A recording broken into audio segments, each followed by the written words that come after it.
Hi, Hey, Jim. Steve.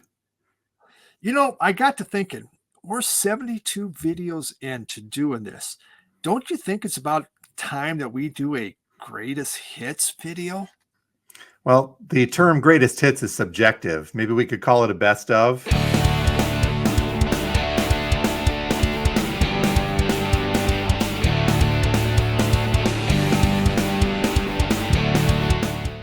And welcome once again to Two Guys Talking About Records, a vinyl community podcast. Each week, we two guys get together and what do you want to talk about today, Steve? Records?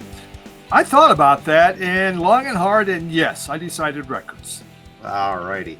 Well, today we are going to talk greatest hits. I know we did something along these lines a while back, but it was before we had the video incorporated into the podcast, and we picked up some newer greatest hits and some more thoughts on these as well. So we'll get to that in a bit, but I do have a couple of other subjects I'd like to get to. One that I told the folks in my live update here at the store, our channel, I wanted to address regarding Jack White. So we'll get to that here in a couple seconds. And another one on this release that's coming up, and I had to do a little research on the artist, and I kind of went, ooh. Ooh. So, but being that this is the Vinyl Community Podcast, how about we do some pickups? You got some goodies this week? Yeah, there was.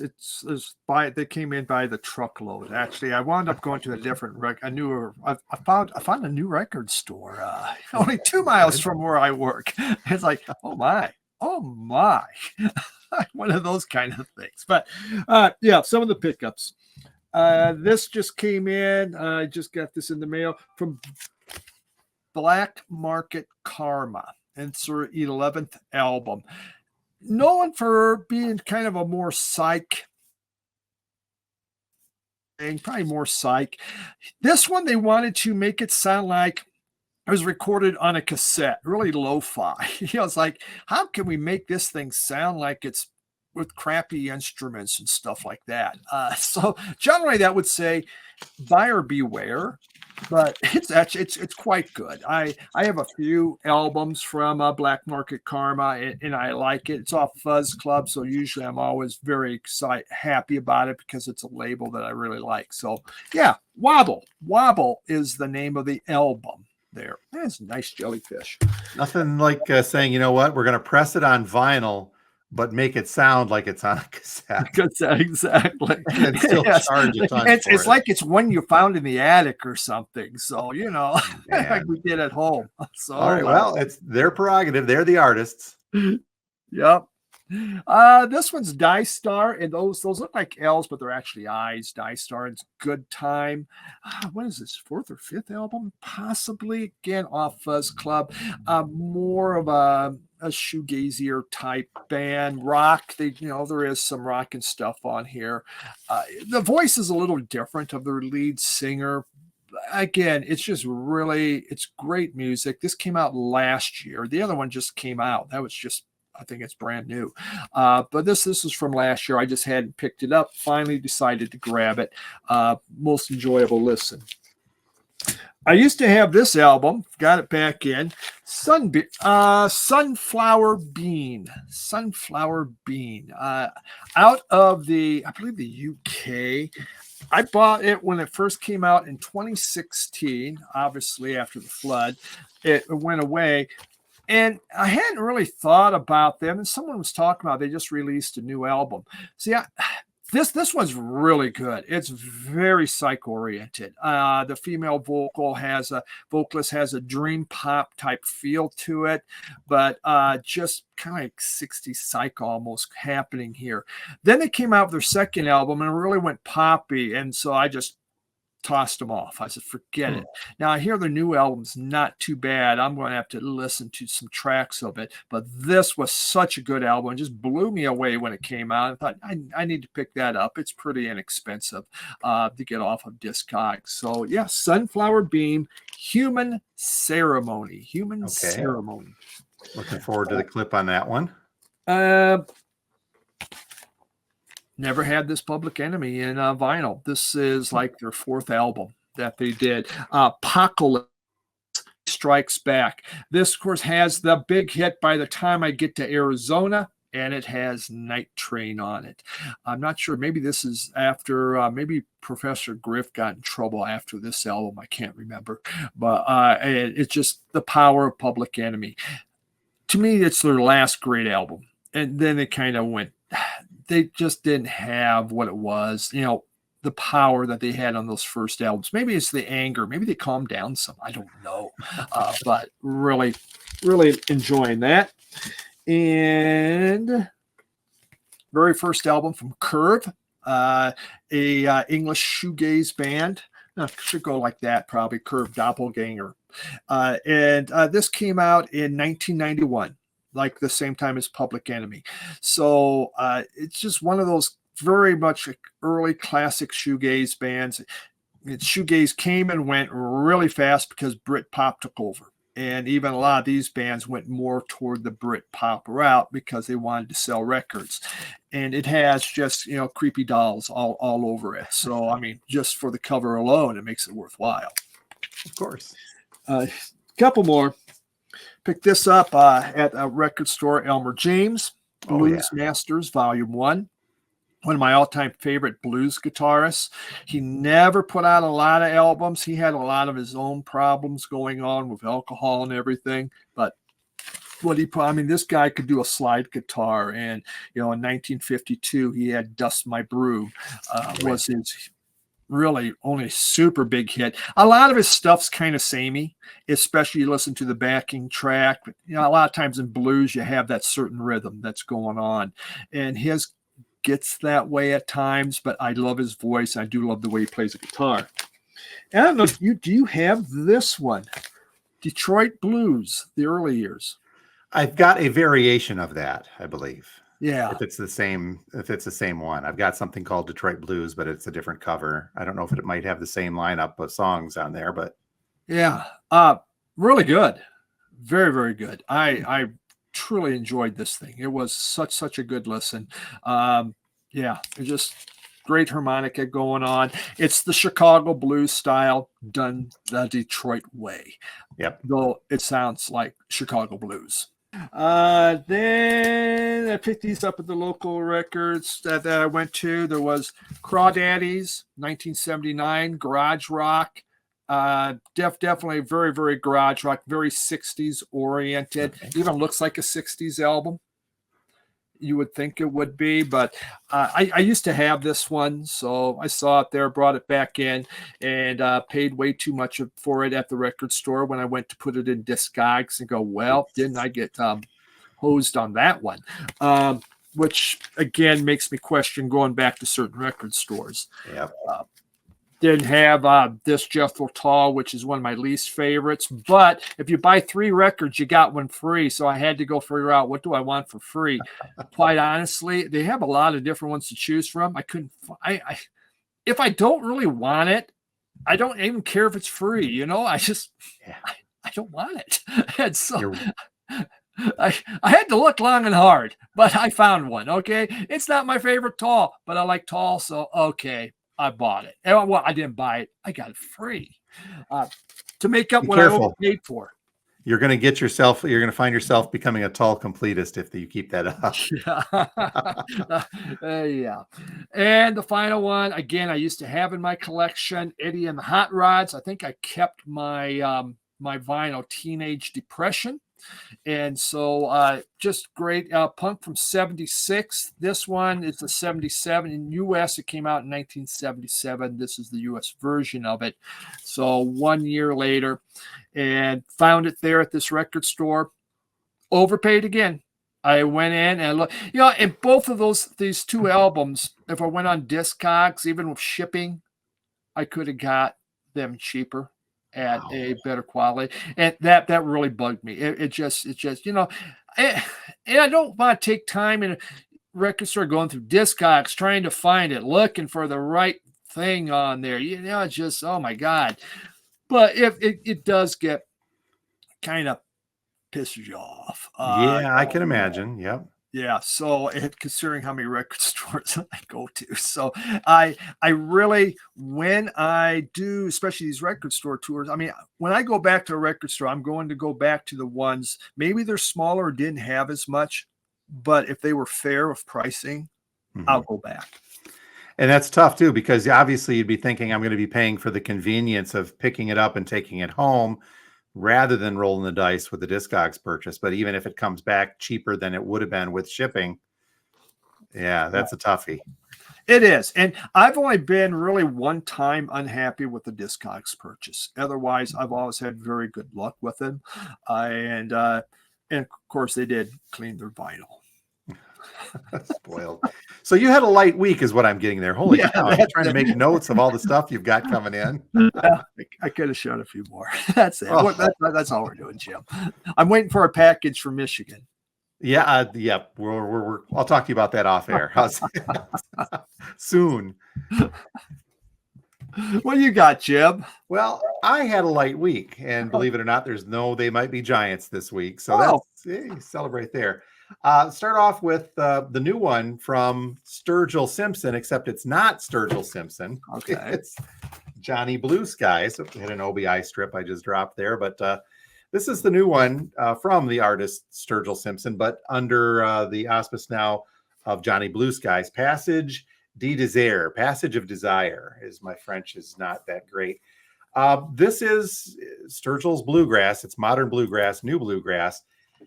And again, I'm working my way toward that foray into, okay, do I like this?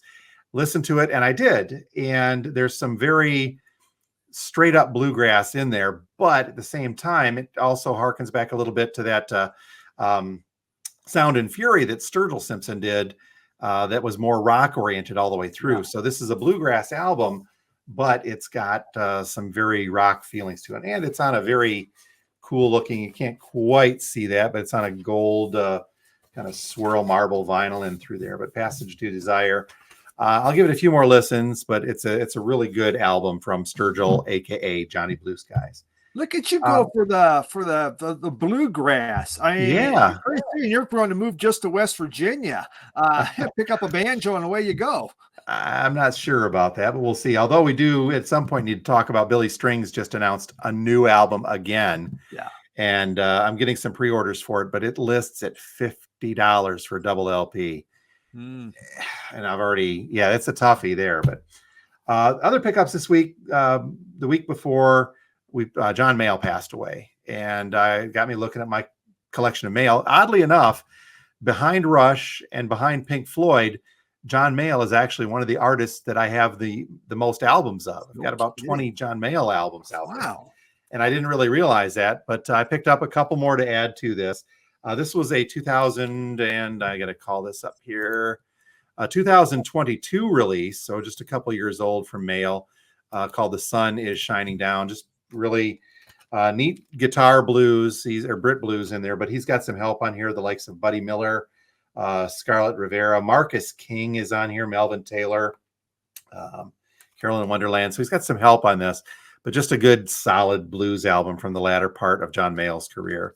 So he'll be missed. I mean, they called him the godfather of British blues, and he is responsible, I think, for a lot of these artists, which my next pickup was a bootleg version of John Mayall and the Blues Breakers featuring Eric Clapton, John McVie, and Mick Taylor performing live for the BBC, different BBC broadcasts, rather, from 66 through 69. So this is just a kind of a collection of different BBC broadcasts, just straight up great Brit blues. But after Mayall passed, I think I saw a clip that Eric Clapton, who was not looking too young either, put out a video saying, how much that Mayall meant to him and got his career started, along with so many other great guitarists that looked to John Mayall as their inspiration as they were starting up. And I think for somebody like Clapton to say that this guy is the reason that I am what I am should tell you a lot about John Mayall. And, I went back and looked, and I thought, wow, I knew I had a lot of John Mayall, but I didn't realize I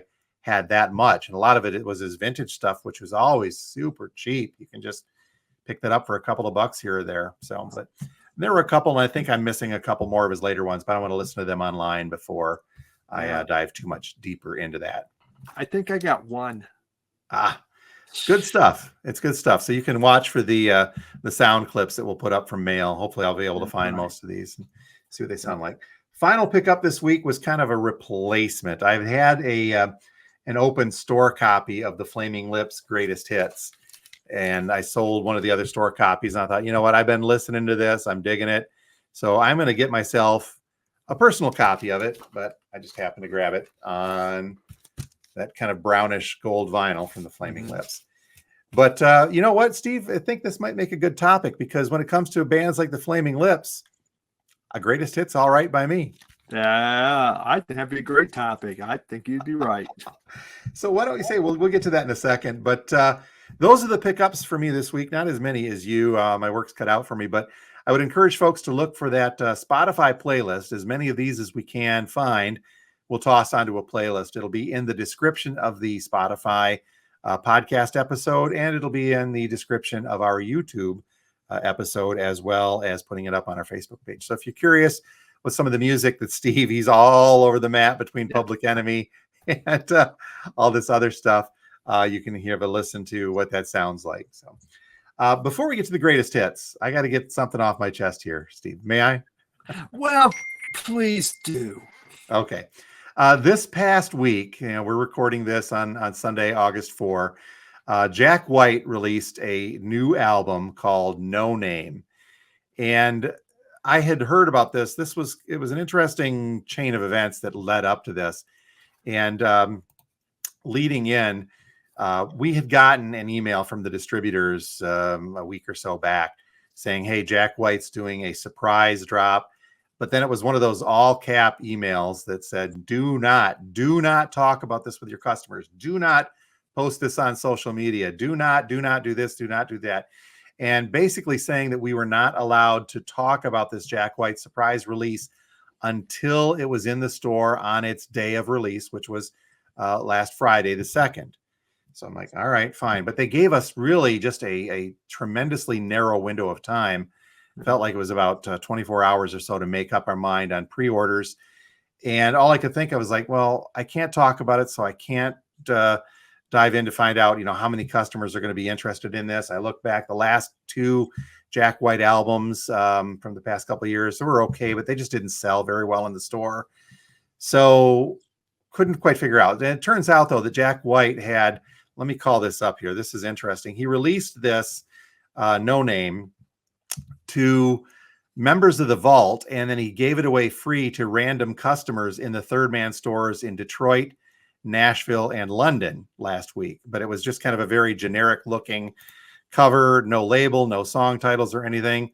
That was what was released. And then after that kind of surprise release hit, you can see what that, look at that sucker's going for upwards of $800, $800 for the people that got that for free at a Third Man store or just showed up because they're a Vault member. After that was a surprise released, then we got our notice saying, hey, there's going to be an indie exclusive version of this, but you can't talk about it until the release day on that Friday, the 2nd. Long story short, I missed the window. I got tied up with something and I forgot to submit an order for it. And I thought, well, okay, no harm, no foul on that. Obviously, that was, people were asking about it. We just didn't have it. But after all the warnings after all of the warnings that we were getting for this from people, let me call up that this was the indie exclusive release and what that looked like. A couple days before its release, Jack White in concert mentioned, hey, this is going to be available at your local stores, and we're going to have it at our Third Man store. So after all of the all caps warning saying that we were not allowed to talk about it, and again, it's his prerogative, it's his record. Now, what am I to say? He just up and said, oh, hey, by the way, this will be out. So that's when I started getting calls, but it was after the order deadline. So, and you know what? This is a Taylor Swift type move. I'm not afraid to say it. She pulled that with that, the variants that they had of that, her last album, saying you've got to blind order these and tell us how many you want before we even tell the public, that this is out there. So you're rolling it. And no offense to Jack White, but he's no Taylor Swift. So I don't mean to be down on it, but I just really didn't feel like playing that game. I'm not going to blindly order a bunch of them kind of unknowing on what's going to happen. Now, will people want it? Yes. Did people want it? Yes. So that's on me. And the indie exclusive now, you can see it's going between $100, $160 on Discogs now. Word was that this was limited to 2000, but I really kind of doubt that that was a 2000 number release because it was being sold in Detroit, in Nashville, and in London at each of the Third Man stores. That was the other thing too. Instead of waiting for the Friday release for indie stores, Jack White said you can pick this up at our 3 stores on Thursday, the day before the indie release. Again, that's his prerogative. He can do what he wants with his own label and his own album, but don't expect us little stores to bend over backwards and play his games of not, I'm not going to say anything, but if you do, okay. And I don't know. I mean, had I said anything, I wonder if I would have ended up getting in trouble. Yeah. Release. You kind of just want to try it. I want to poke the bear and see what happens. There we go. Long story short, we didn't have any of the Jack White on Friday of release. I had a few people asking about it, and it doesn't look, I said, I'll try to get a hold of some the week after, but they're on back order, and I don't believe that we're going to get more. There will be, I'm quite certain that there will be another pressing of that down the line somewhere, but it is what it is. Yep. Okay, one other thing I gotta talk about before we get into greatest hits, and I know that this, I don't want to, you talk about poke the bear. You and I did an episode a while back on the Rolling Stones, very specifically, the top Stones albums, but we approached that with the idea that neither one of us are huge Rolling Stones fans, right? It's fair to say. Mm-hmm. I like the Rolling Stones. I've got a lot of Rolling Stones albums. I go back to their early blues stuff a lot. I'll dive to Tattoo You once in a while because that one reminds me of high school. But other than that, I'm not huge into this. So much so that there was let me move this over here, an upcoming release for next week. Let me call this up, from Bill Wyman, the former bassist of the Rolling Stones, called Drive My Car. This is a brand new album coming out next week. And I thought, okay, well, I didn't realize Bill Wyman was still around. Not to be mean. I just didn't know. Not to be mean, Bill, but I looked him up, and he has not been. He left the Rolling Stones in 1993. Okay, it makes sense through there. That's why we haven't really heard much. So the Rolling Stones essentially are now Mick and Keith, and then they'll bring in, that other guy once in a while. But Wyman did play on one track in the Hackney Diamonds. Okay. So this new release is being billed as Americana roots, rock and roll type of blues, soul type stuff. So I thought, okay, well, I need to know a little bit more about Bill Wyman. And now I kind of wish I hadn't looked it up. So are you ready for this, Steve? Fire away. I'm going to hit my notes here. Hold on. I got to dive back on this a little bit, but let me find my notes here. So Bill Wyman, again, he left the Stones in 93, but I'm going to go back a little bit in his history.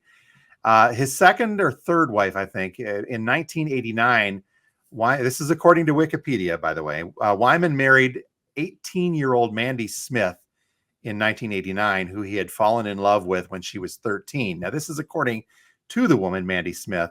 Yeah. She also said that Wyman, again, aged 52-ish at that time he married her, began a sexual relationship with her when she was 14. So, all right, we've got that going for her as well. They separated after 2 years of marriage and finalized their divorce 2 years after that. So married to this 18-year-old woman for 4 years into her 20s. Then he married somebody else in 93, and he's got 3 daughters with that second one. But in 1993, okay, hold on. Wyman's son, Stephen Wyman, from his previous earlier marriage, married a woman named Patsy Smith, who was the 46-year-old mother of Bill's ex-wife, Mandy Smith, the 18-year-old that she married. Stephen, his son, was 30 years old at the time. So consequently, the ex-Rolling Stone Bill Wyman became his own son's ex-son-in-law, the father-in-law of his ex-mother-in-law, as well as the step-grandfather of his ex-wife. Wow.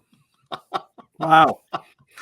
That's more than I needed to know about Bill Wyman, all because he's got a new album coming out, and I felt like looking up a little background info. I just, so right, there's a sudden rebellion. You know what? My dad's going to marry an 18-year-old. I'm going to marry the mother. I'll show you, Dad. Yeah, that's the ultimate form of rebellion. Well, I wish, I do. I wish Bill Wyman all the best for his new album. We'll see what goes. He's 90s. He was the oldest of the Rolling Stones also. So he's in his 90s now, I do believe. Which There's big buzz. There's buzz all around about it. To your point, what? He's alive? Really? yeah, I apologize to the Rolling Stones super fans out there for not knowing that, and I'm not really trying to make fun of him, although that 18-year-old's a little creepy, Yeah. even by the 80s standards. So Could have been what a you gonna do? generational issue, you know? I mean, sometimes. Wow. Sometimes you got to be careful what you dig for. Like I said, all I wanted to do is like, okay, well, I need to know a little bit more about Bill Wyman, other than he was the Rolling Stones bassist. Okay. Yep. So speaking of the Rolling Stones, did you know that Hot Rocks and the More Hot Rocks were albums, greatest hits albums that the Stones did not authorize nor really cared to promote, and it turned out to be some of their a couple of their biggest selling albums ever. Exactly. Yes. That's very true. And I have the first Hot Rocks. I do need to get Hot Rocks too, because if I want to listen to Stones, that's the way I'll go, because there's just too big a catalog. It's a big catalog, and quite frankly, a lot of the albums have one or two songs that are absolutely fantastic, and the others are good. Yep. Which is and that's the whole usually point of the greatest hits. Yeah, that is usually the criteria that we approach when we say greatest hits albums.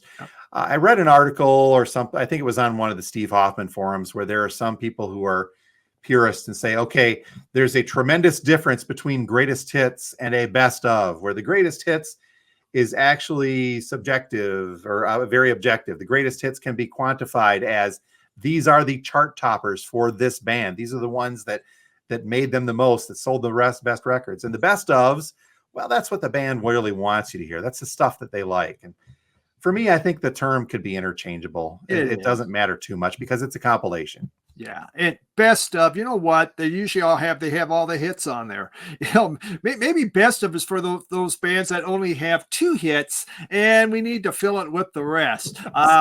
Aha. Oh, you know, funny you should mention that, Steve. Funny you should mention that, because next week there is a reissue of Aha's greatest hits coming out. It's a double LP. Now, this was released, I think, in the 90s at some point on CD. This is the first time on vinyl. And I know that we made fun of Aha when they released the box set for the Hunting High and Low. You know, you're going to pay $300 for multiple versions and outtakes of Take On Me. But the idea of a greatest hits when a band is a one-hit wonder is, you know, again, more power to them. Yeah. It is big in Europe. They did have a lot of hits in Europe. Big in Norway still. So, you know, I've had friends write me go, man, they had lots in Europe. Well, yeah, and which happens all the time, but we just didn't catch on to it, I guess. No, and I know often too that we here in the US tend to be a little bit insular when it comes to our music, and it's like, oh well, so I get it. But here I don't get it as far as the US release. I don't see the Aha greatest hits doing big stuff here. Well, Jim, did you know the best-selling greatest hits of all time was the Eagles? Yep. Best-selling. And like the Rolling Stones, these guys were pissed when this came out. They were not happy. They did not want this whatsoever. And it's their best-selling album ever. So now, obviously, a greatest hits is the most profitable thing a record company can do. Oh, yeah. It makes them, because it's already been done. Now all I have to do is take those songs and put it on there. But to me, this is a classic greatest hits type band for me. Their albums, usually the first song on side 1, first song on side 2 were hits. And before this, until Hotel California came out. Hotel California is like a hit among, you know, to itself. You know, if I have this and that, Long Road's not bad, but this is, and this is how I started record collecting, Jim. You know, really? It was, you know, I didn't know, I knew a couple Eagles songs, but not much about them. So I went out and I bought greatest hits of a lot of bands. You know, like this, I bought greatest hits. Where is this one here? And yeah, here we go. Of Santana. I knew nothing about Santana at all. I just saw that cool album cover and I thought, well, that would be pretty cool. And I didn't know anything about Sly and the Family Stone. So I bought their greatest hits. I'm a huge Sly fan because of this, but guess which album I pull? I have some of their other albums. This is the one I want to play. Santana, this is the one I'll usually play because I enjoy their hits a lot. And but it helped introduce me to these groups where I then went and I bought more of their music. And that's a great way to look at that too. I mean, as far as especially if you're not familiar with an artist, and I know with a lot of new people, not necessarily younger people, but a lot of new people coming into vinyl, for crying out loud, that is where they go. And I do stock a lot of greatest hits albums here in the store. Queen's greatest hits for one, the Eagles, the Fleetwood Mac is always a big seller, the greatest hits. But it is a great, well, it's like a gateway, so to speak, like you're saying. This introduces me to the artist and I can decide where to go from there. Yeah. But for some of us older collectors, folks that have those collections where we're always trying to manage the size of the collection, that's a great way to minimize that. It's an artist that I want to have in the collection, but not necessarily something that I'm going to go to very often. Great example. Now, Animal's greatest hits has been around for a while. This is not that release. This is a retrospective that came out. I forget when this one was. Not too far back.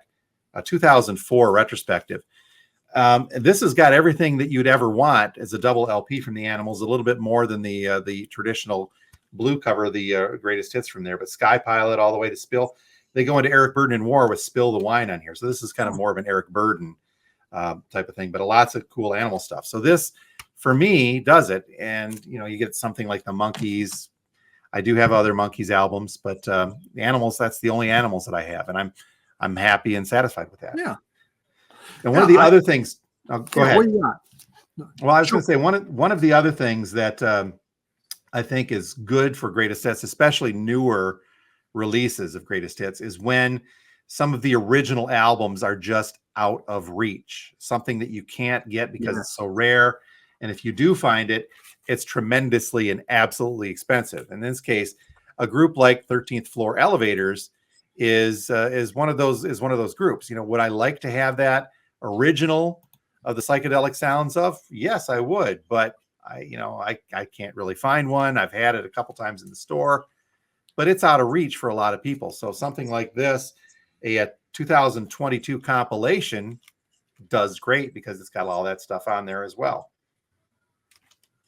Yeah. So especially the way the vinyl market's gone now, and if someone wants to go back to a lot of those classic groups and buy their stuff, I mean, it's just going to cost them hundreds of dollars.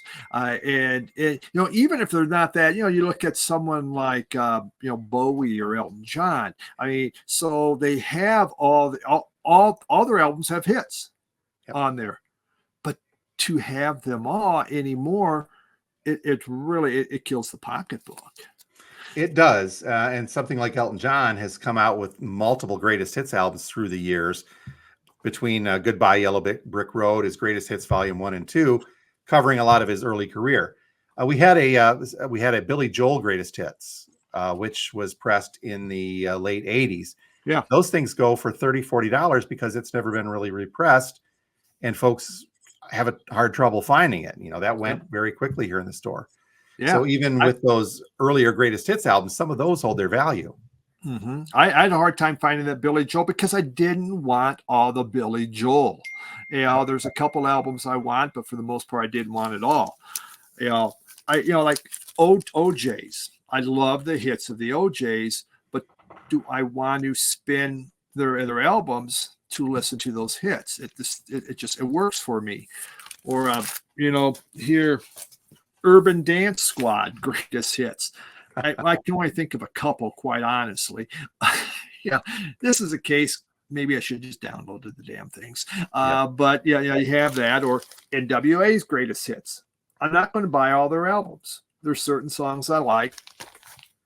I went that route, and I have what I want from those groups now. Well, cool. I've got a couple more of mine too. I actually have a couple different versions of this. The Pink Floyd Relics And this has got that the odd cover. I think you can still see my bottle openers behind me on there from this. But this was also released with a different cover. This is, I think, is a US cover at one point. But they did reissue the original UK cover. But this covers a lot of the early Floyd stuff with the Barrett, Interstellar Overdrive, Arnold Lane. And with Floyd, there's so many different compilations out there to kick into. Then of course, I do have a lot of Beatles albums, but if you're in the mood for Beatles, you can't go wrong. Yeah. With the two comps that cover everything from 62 through 70. Absolutely. That's what I reach for. It's like with Bowie, changes one, changes two.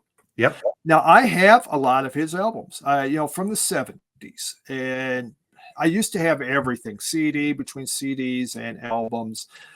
But that takes up a lot of room. And as you read, and as I decided I'm not going to have the world's biggest record collection anymore, and I'm going to limit it, I can't afford to have it. So, I mean, here we got, these two Bowie albums. It's what I reach for. This is one I bought very early on. My introduction to David Bowie was Changes One. And it was just like, wow, this guy's great, because I grew up on AM radio. And David Bowie was not on AM radio. So, it's just not there.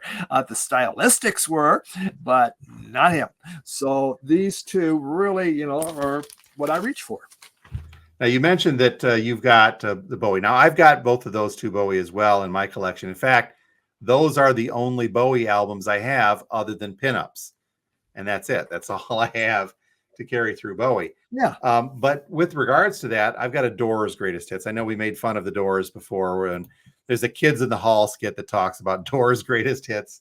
If you get a chance to go back on that. Now, I think I pretty much have all the Doors albums. I'd have to go back and double check, but I do have most of the Doors albums in my collection. So this one, I'll show you why. This covers our niche collecting. Why I have a Doors greatest hits is because I've got the white label promo version of Doors greatest hits. So that's kind of a no-brainer to add into the collection. But I've got one of the other fun ones, and I'm not the biggest. Well, you know where I stand with Jefferson Starship or Starship on their own. Going back a bit, I like Jefferson Airplane. I like some of their older stuff. I've got some of their older stuff. But this one has always intrigued me, and this is a favorite that I'll go to. And this is an album called The Worst of Jefferson Airplane. So they had some tongue-in-cheek fun with this. But the other thing that's very cool about this is that they recreate that 40s, 50s feel of an old RCA release right down to the label. This did come on RCA. It came with one of the old 78 shellac inner sleeves, made it look like that, right down to the old RCA Victor label on this one. So this is always just a fun one to go to, and it's Jefferson Airplane. It's the worst of, meaning that they've got White Rabbit and Somebody to Love, Blues from Airplane, Crown of Creation, Plastic Fantastic, Volunteers. So by no means the worst. It's actually their best stuff. But how can you put out a worst of Jefferson without including? Never mind, I won't go there. That's the modern Starship stuff. Yeah, but you think of groups since the aughts. The aughts were 20 years ago now, right? How many greatest hits can you think that have come out from that group? And I guess my thought is digital downloading and making your own playlist taking the place of greatest hits albums? Yes, I can see that as in fact, I read an article saying that is really kind of the death knell of greatest hits, but I don't quite buy into that yet, because there are still some greatest hits coming out. It's just that maybe there's some things that you want on vinyl. A couple of weeks ago, I showed the Idlewild from They Might Be Giants, new add to the collection. This is a compilation of their stuff from Idlewild Records, their middle term. So this is a new one. This was I think, was this a Record Store Day release? I don't remember offhand, but Soul Coughing. This is another band, 2 or 3 songs I really love, but the rest of it is great. But yeah, I could have made a playlist and listened to it in the car, but once in a while you want that on vinyl. Foo Fighters. Now again, you think the aughts. I mean, they came to late '90s aughts, but I had all their stuff in CD. Now, if I wanted to buy all their stuff in vinyl, well, I'd have to go to the bank and get a big loan. You can't do it. But this, this scratches the itch. When I need Foo Fighters, I have all my favorites on here, and it is a newer band that's out there. I've been waiting for King Gizzard to put out their greatest hits. What kind of was it a 20 album box set or It'd be a something? 20 album box set to cover their 50 album releases in the past 2 years.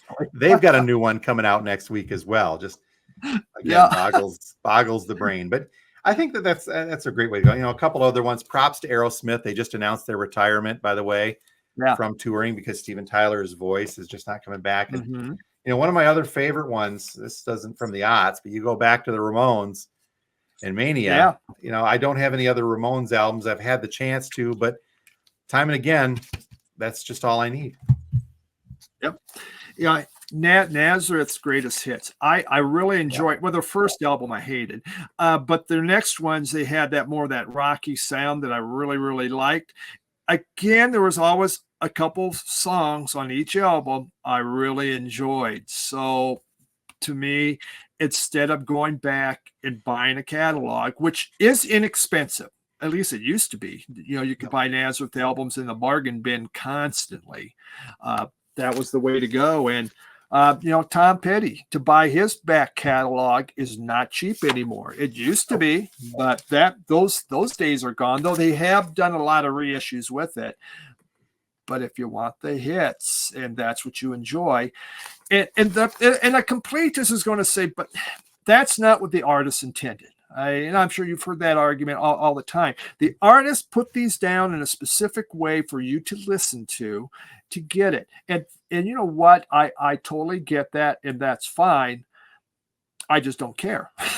And there have been hang it. One of the artists that makes that very difficult, and there have been a couple of greatest hits. There's a Pink Floyd release from a couple of years ago called The Later Years, or their Dance Songs album, which it just does an injustice to cuts from Dark Side, cuts from Wish and Animals to put that kind of stuff in there. You can't cut them up.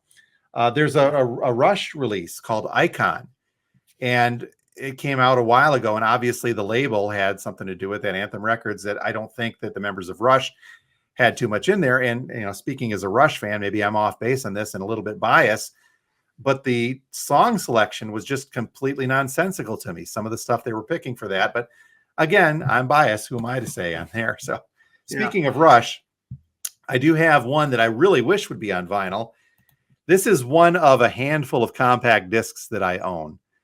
And I don't even have a CD player, and not on a laptop. I don't have one in my vehicle. This is called The Spirit of Radio, The Greatest Hits, 74 through 87. It's a longer compact disc, and were Rush or the label release this would be the definitive, I think, of their stuff, taking you through the late 80s. Now, obviously, Rush continued through the 90s and 2000s, but still, this one's a good one, and it makes sense with the way that they made this one flow versus that Icon release. But that's just me. Yeah. Some stuff's not meant to be broken up, and I get what the artist would feel about that. Yeah. There's groups when I think, the Velvet Underground had 3 phenomenal albums. I have no interest in the greatest hits with them. Those 3 albums is what I want because I like all 3. The Stooges, their first 3 albums, I don't need a greatest hits because each album to me is so good, from start to finish, that I enjoy playing the whole thing. It's funny that you should mention both the Velvet Underground and the Stooges, because last week saw the release of that Now Playing series of each of those compilations. I don't have any of the more of the VU. We had 3 or 4 of them in the store. They're gone at that $20 price tag. And it had on there the full versions of Sweet Jane and Rock and Roll. It actually said full version, so they weren't radio edits or compilation edits. The Stooges, same thing. I got 3 of those. We're still sitting on a couple here, but $20. The label kicked them out because it was cheap. I think we talked about that a couple of weeks ago. Yep. But people are loving them. Well, and that's perfect, especially if you're a newer, you don't know that group. That's the way to go for $20, because again, you're going to go out and buy a Velvet Underground album or a Stooges album. If you want to pay lots, get an original, but there's reissues, but even those are expensive. Here's that chance to let's experiment. Go, wow, this opened up my eyes. And how many times on the greatest hits it opens you up to a whole new world. Constantly it happens, and then you do want to explore it. Yep. Now I've got one more greatest hits to show, and I can honestly say I've never played it. I have got a 7 LP. This is the only Elvis record album, if you will, that I own. It is a 7 LP Reader's Digest box set. Do I like Elvis? Yeah, but it's not a go-to to listen to. But this thing's in absolutely perfect shape. 7 LPs. Everything that you would ever want from Elvis Presley, from his oldest stuff from 61 and earlier all the way through 55s on here into the 70s. I'm good. Someday I will be, when I'm retired, I'll be in the mood to listen to Elvis. And when I do, I'll have everything I ever need Elvis wise. I'll let you know, Jim, how that goes with your retirement. Retirement. I can lend that to you if you need me to. Yeah.